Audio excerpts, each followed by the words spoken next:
माटी के बेटा जिसको समझकर हम लोगों ने 3.25 करोड़ लोग आस्था दिखाकर हेमंत सोरेन को मुख्यमंत्री बनाए।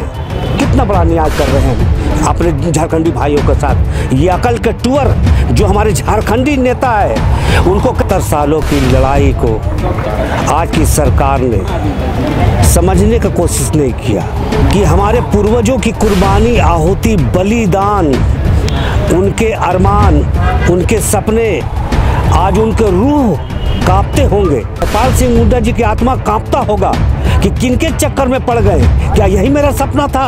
वैसी पार्टी जब हम लोग आंदोलन करते थे तो कोई ऐसे, आज भी जो हम लोग का शहीद हुए मेरे आंदोलनकारी, उन्हीं के सरकार में शहीद हुए। हम लोगों पर लाठियां बरसती थी, हम लोगों को गोल नज़र बंद कर दिया जाता था। विधानसभा में नियोजन रहने के बावजूद हमारे कोई भी सरकार हमारे नौजवानों की तरफ ध्यान नहीं दिया। हमारी माँ बहनें झारखंड बनने के बाद जेवर और जमीन बेचकर अच्छा शिक्षा दिया और उनके बाद सब चीज खो दिया। और 1932 का खतियान का फेवर कौन है और विरोध कौन कर रहा है। मैं भी देखना चाहता हूँ कि जिनके हमारे पूर्वजों की कुर्बानी और आहुति का कौन है जो षड्यंत्र से इस झारखंड को बेचना चाहता है। कहीं उन्होंने आया, मैं देखना चाहता कि नदिया ढकनी में डूब कर वो मर जाए झारखंडी नेता जिनके पूर्वजों ने कुर्बानी के बल पर झारखंड लिया और वो लोग झारखंड को बेच रहे हैं। मैं आज अपने हेमंत सोरेन को कहना चाहता हूँ कि आज इतिहास पुरुष बनने का मौका है। इतिहास पुरुष बन जाओ, आज तुम्हारे हाथ में सब चीज़ है। आज इतिहास पुरुष बनकर स्थानीय तय कर दूँ 1932 का खतियान।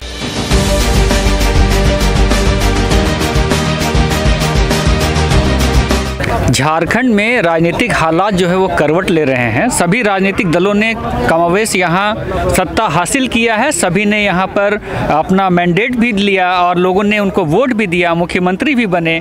झारखंड गठन के इतने साल भी हो गए, लेकिन आज भी जो है भाषा आंदोलन जो है तूल पकड़ रहा है और चारों तरफ हम देखें कि कहीं ना कहीं सभी के मन में एक आक्रोश है और उसी को लेकर लोग गोलबद्ध हो रहे हैं, एक मोर्चा खोल रहे हैं सरकार के खिलाफ में। और उनको कहना है कि माटी की बात होगी, अब पार्टी बाद में होगी। और हमारे बीच में मौजूद है आजम अहमद साहब। मैं इनके बारे में बता देना चाहता हूं कि झारखंड जब गठन नहीं हुआ था, ये आंदोलन कर रहे थे, शायद ये कीमती वक्त अपने युवा वक्त का दिए होंगे और इनको आज लगता होगा कि पता नहीं जो झारखंड बना है वो किस तरफ जा रहा। तो इन्हीं से आज हम जानेंगे कि आप बताइए आजम साहब कि आप जब झारखंड आंदोलन कर रहे थे किस तरीके की परिस्थितियाँ थी, क्यों झारखंड आंदोलन हो रहा था और क्यों मांग हुआ झारखंड राज्य का। देखिए, महाराज जयपाल सिंह मुंडा 1939 में जब एक तरफ देश की आज़ादी की लड़ाई लड़ी जा रही थी, उसी समय साथ साथ झारखंड अलग राज्य की भी बात हुई थी।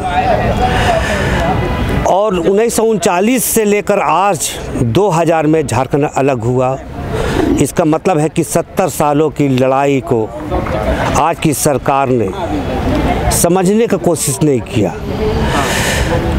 बहुत अफसोस लगता है कि हमारे पूर्वजों की कुर्बानी, आहुति, बलिदान, उनके अरमान, उनके सपने, आज उनके रूह कांपते होंगे कि जो मकसद से झारखंड लेने के लिए उन्होंने अगुवाई किया था, बलिदान दिया था। जयपाल सिंह मुंडा जी की आत्मा कांपता होगा कि किनके चक्कर में पड़ गए, क्या यही मेरा सपना था। क्या इसी के लिए जंगल जमीन और अपने नौजवानों के अधिकारों के लिए, आदिवासी से लेकर सारे समाज के हक के लिए लड़ने की उन्होंने अगुवाई की थी। आज जो परिवेश में सरकारें कई बार बनी, अफसोस ये होता है कि आदिवासी प्रदेश होने के बाद भी, आदिवासी भाइयों के हाथ में सरकार आने के बाद भी, सरकार के साथ साथ यहाँ के जो स्थानीय लोगों को स्थानीय नीति तय नहीं हो पाना, नियोजन नहीं मिलना, 21 सालों में इनके साथ बहुत बड़ा धोखा है।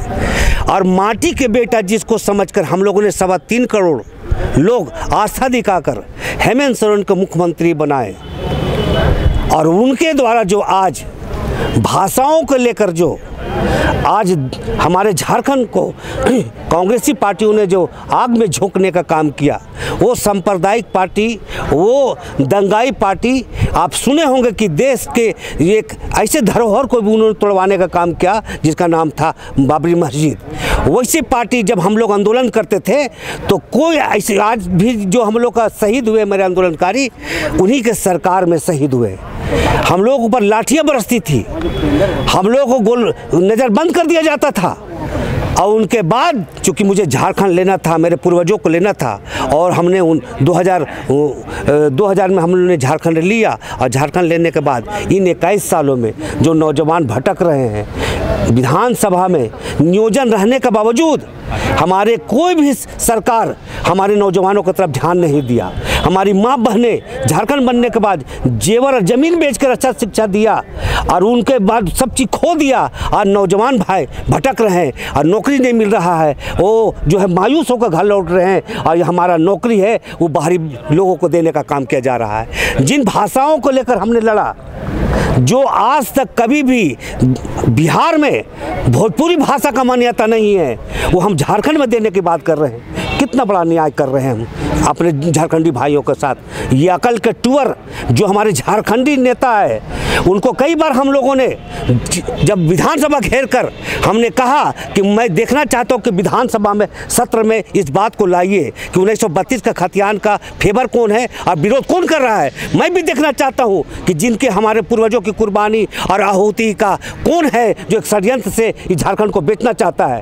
कहीं इन्होंने आया, मैं देखना चाहता कि नो दिया ढकनी में डूब कर वो मर जाए झारखंडी नेता, जिनके पूर्वजों ने कुर्बानी के बल पर झारखंड लिया और वो लोग झारखंड को बेच रहे हैं। मैं आज अपने हेमंत सोरेन को कहना चाहता हूं कि आज इतिहास पुरुष बनने का मौका है। इतिहास पुरुष बन जाओ, आज तुम्हारे हाथ में सब चीज़ है। आज इतिहास पुरुष बनकर स्थानीय नीति तय कर दो 1932 का खतियान, लास्ट सर्वे का खतियान और नियोजन नीति दो झारखंडियों को। नहीं तो आने वाला दिन में जो आग लगा दिया अपने भाषाओं के नाम पर, जो आपने कंधा लगाकर कांग्रेस के साथ चल रहा है, एक बार जयपाल सिंह को जहारा को देकर झारखंड को खरीदने का काम किया था, आज उनके कंधे पर आपने फिर झारखंड को जो गिरवी रखने का काम कर रहा है, उनसे हट जाओ। उनके अपने मंसूबे को कामयाब करने के लिए झारखंडियों के अस्तित्व को बचाने का काम करो। आज झारखंडी हर एक नौजवान आपके साथ है। इसलिए आज समय रहते जो सत्र चलने जा रहा है फरवरी में, वो 25 फरवरी के बाद आपको अगर आंदोलन के माध्यम से अगर उजड़ना है तो आपको फिर उन्हीं कदमों पर चलना पड़ेगा जो स्वार्थी कहलाता है। अन्यथा आपको स्थान नीति तय करने के लिए फिर एक बार विधानसभा में सत्र में ये पूछना पड़ेगा सभी विधायक से कि 32 का खतियान ला रहा हूँ, इसमें कौन ऑब्जेक्शन लगाता है, कौन इसका विरोध जाता है, सामने हो। और नियोजन के लिए जो 6-6.5 लाख हमारा वैकेंसी है, जो आपने बंद मतलब भीतर से जो आप बाहर से जो आप ले रहे हैं कॉन्ट्रैक्ट बेसिस, उसको लेना बंद करो। अन्यथा 10 का मसाल जुलूस, 28 का श्रृंखला और 14 तारीख का जो हम लोग का कार्यक्रम है, उस कार्यक्रम तक अगर आप झारखंडियों के हितों के लिए काम नहीं करिएगा तो इतिहास पुरुष दोबारा बनने का काम आपको सोचना ही भूल होगा। इसलिए आपको चाहिए कि तुरंत ही भाषाओं को, जो भाषा जब बिहार में नहीं है मान्यता ना भोजपुरी का, आप यहाँ कैसे दे दीजिएगा। हमारा नव जनजातीय भाषा जो है उसको आप लागू कर नहीं रहे हैं। ऊपर से आप बोलते हैं कि मैथिली भाषा और भोजपुरी भाषा को शामिल करेंगे। बाबूलाल मरांडी, हेमंत सोरेन, शिबू सोरेन और आपके अर्जुन मुंडा और आपके अगर हम रघुवर दास की बात करें, सभी तो मुख्यमंत्री बने ना। अगर क्या झारखंड नहीं होता तो क्या ये मुख्यमंत्री बनते कभी? झारखंड आंदोलनकारी संघर्ष मोर्चा के वित्त अध्यक्ष होने के नाते मैं जो एहसास करता हूँ ये बताना चाहूँगा कि हमारा झारखंडी नेताओं पर जो कहा जाता है ना कि विश्वास करना ही आज घातक है, क्योंकि जिसके द्वारा अगर कोई मकान बनता है और कोई मकान बनते में बने हुए मकान को बोलेगा बिना मजदूर का बना है तो बोलेगा ये पागल है।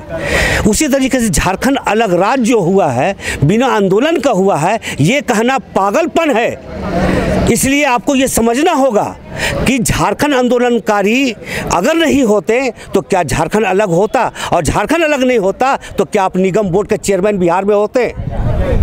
पिछवाड़े में लात मारकर बिहारियों आपका आपका स्थिति बता देता। लेकिन आप जिन झारखंडियों ने अपने आहुति और कुर्बानियों से झारखंड अलग राज लिया, उनके मान सम्मान, पहचान, पेंशन, नियोजन सब आपने इनकार कर दिया। और आज दशा ये है कि वो लोग भटक रहे हैं और उनके बनाए हुए जो झारखंड है उसमें आप कब तक आग मुझ के कोयला पैदा करिएगा। आपको सोचना होगा। हमारे पूर्वजों की बलि, कुर्बानी को, आहुति को जाए नहीं जाने देंगे। अगर समय रहते आप अगर इस पागलपन से अगर उतरे नहीं तो आने वाला दिन में खोजने से शिबू सोरेन का नाम नहीं मिट जाएगा, आपका हेमंत सोरेन का नाम मिट जाएगा, अर्जुन मुंडा का नाम मिट जाएगा। सभी का नाम मिटने के लिए अब समय आ रहा है। और अन्यथा आप जल्द से जल्द स्थानीय नीति तय करो और नियोजन निकालो और झारखंडी को एक बार खुशहाल होने के लिए इनके जल जंगल जमीन का जो एक मामला था जिनके चलते लोगों ने लड़ा है, उनका सपना को साकार हो। चलिए, बहुत बहुत धन्यवाद। तो ये थे आजम अहमद साहब और इन्होंने आज जो झारखंड की आंदोलन हो रही थी अलग राज्य की, उसमें अपनी सहभागिता भी निभाई थी और इनका अनुभव हम जानना चाह रहे थे। और इन्होंने स्पष्ट शब्दों में कहा कि उस समय का माहौल कुछ और था, इनके मन में केवल एक सनक थी कि अलग झारखंड राज्य लेना है और मिला। लेकिन आज कहीं ना कहीं जो आकांक्षाएं होनी चाहिए थी, जो पूरी होनी चाहिए थी, वो नहीं हुई। सपने अभी भी जो है पूरे नहीं हुए, वो बिखरते हुए नजर आ रहे हैं। और इसी को लेकर झारखंड के तमाम जिलों के लोग आज गोलबद्ध हो रहे हैं आदिवासी मूलवासी संगठनों के। और उनका कहना है कि आगे चलकर ये एक मोर्चा खोलेंगे, आंदोलन करेंगे और सरकार को ये बता देंगे कि इनकी जो मंशा है वो उनको करके रहेंगे और किसी भी तरीके से जो बाहरी भाषाएं हैं उनको झारखंड में लागू नहीं होने देंगे। आने वाले वक्त में देखना है कि ये जो आंदोलन है किस ओर करवट लेता है, राजनीति में क्या इसका प्रभाव पड़ता है। हमारे सहयोगी विकास मिंज के साथ, अजय टोप्पो के साथ आप बने हुए रहे। बहुत बहुत धन्यवाद। जोहार।